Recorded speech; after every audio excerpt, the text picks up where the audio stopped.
Two potential first-time home buyers who think they can't afford to buy. I've got good news for you. Hi, I'm Jen Wehner, team leader of the Wehner Group brokered by eXp Realty. And today I'm going to talk about why now might be the best time to buy and also the most affordable time to buy. One of the most common misconceptions I hear is that because prices have gone up, buyers believe they've lost out and that it's now too expensive to own a home. However, that's simply not true. Now, yes, prices have gone up. At the height of the market, you can see on this graph is almost of where they were at in 2006. However, the biggest difference is the interest rates back in 2006 averaged 6.5%. The average interest rate today is 3.24%. So what does that mean for your monthly payment? In 2006, your monthly payment would have been just over $1,800.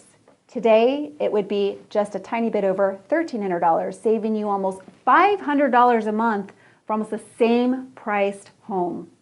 The second most common thing I hear from potential first-time home buyers is that they don't have a down payment saved. They believe that they need 20% or more down, and that isn't true. If you've served in our military, you can get loans with zero down. But for everybody else, you can find loans starting at 3% down or more. So at the average price point of $333,000, that would mean you would only need a down payment slightly over $9,000.